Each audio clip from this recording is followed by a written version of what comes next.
प्रदेश में भीषण गर्मी के बीच प्रदेश की राजनीति भी तपी हुई है। आज बीजेपी के कांगड़ा चंबा लोकसभा सीट से प्रत्याशी राजीव भारद्वाज ने ज्वाली विधानसभा क्षेत्र के भरमाड़, कोटला, कुटेड़, नगरोटा, सूरिया और सिद्धाथा में जनसभा को संबोधित किया।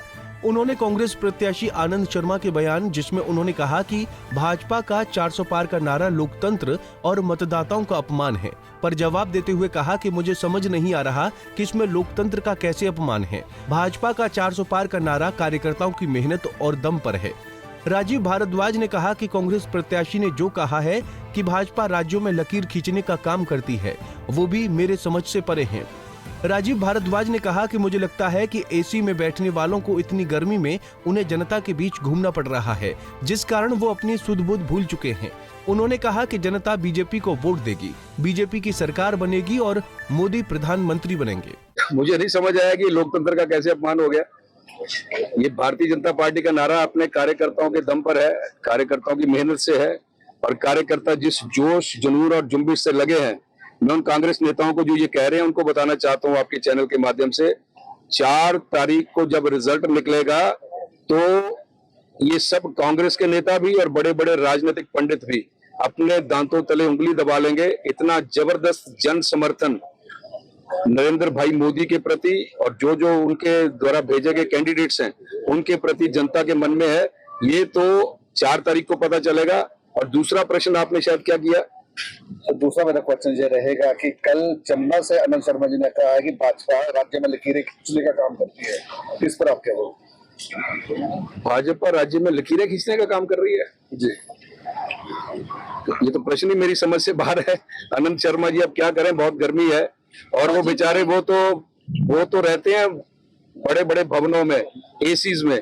तो मुझे लगता है कि इतनी गर्मी में जब उनको घूमना पड़ रहा है जनता के बीच में, तो वो अपनी सुध बुध खो बैठे हैं। ये प्रश्न मुझे नहीं पता ये क्या, किस विषय में और किस संदर्भ में उन्होंने किया है, मैं इस पर कोई कमेंट नहीं करूंगा। सर, आपसे एक बात और जानना चाहेंगे कि आपने कांगड़ा चंबा के तकरीबन सभी क्षेत्रों का जो है वो आपने सर्वे की है। आप मुख्य तौर पर क्या समझते हैं कि इन दोनों क्षेत्रों में ऐसी कौन सी सुविधा जो है जो लोगों को अभी तक प्राप्त नहीं हुई है, जिसके लिए आप प्रयासरत रहेंगे?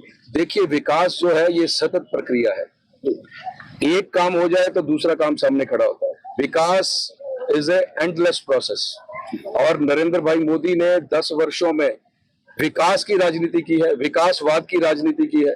और मैं आपको ये विश्वास दिलाना चाहता हूं कि हिमाचल जैसा छोटा सा प्रदेश 10,000 करोड़ का 4 लेन का काम पठानकोट से मंडी, 15,000 करोड़ का 4 लेन का काम कांगड़ा से शिमला, 15,000 करोड़ का बन गया 4 लेन कीर्तपुर से बिलासपुर, एम्स, IIM, IIIT, ये सब मोदी जी के समय तो काम हुए हैं, और उसके बाद भी विकास की भूख हमारी समाप्त नहीं होगी।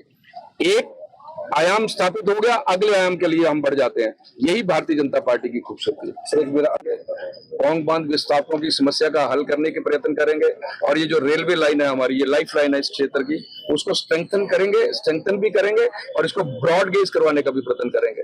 ये 2-3 मुद्दे हैं जिन मुद्दों पे काम करेंगे, और स्वरोजगार कैसे लाया जा सकता है इस लोकसभा क्षेत्र में, उसके ऊपर सभी बड़े नेताओं से चर्चा करके बात करेंगे। बता दें कि अपने चुनाव प्रचार के दौरान राजीव भारद्वाज जहां भी पहुंचे, उनका गर्मजोशी के साथ स्वागत किया गया। राजीव भारद्वाज ने भी लोगों का अभिवादन स्वीकार करते हुए उनसे बीजेपी के पक्ष में वोट डालने की अपील की। पंजाब केसरी टीवी के लिए संजीव महाजन की रिपोर्ट। हमसे जुड़े रहने के लिए हमारे YouTube चैनल को सब्सक्राइब करें और नई वीडियो की नोटिफिकेशन के लिए बेल आइकॉन को दबाएं। अगर आप ये वीडियो Facebook पर देख रहे हैं तो लाइक जरूर करें और ज्यादा से ज्यादा शेयर करें। इसी तरह के और भी अपडेट्स के लिए फॉलो करें हमारा Instagram पेज himachal.ke।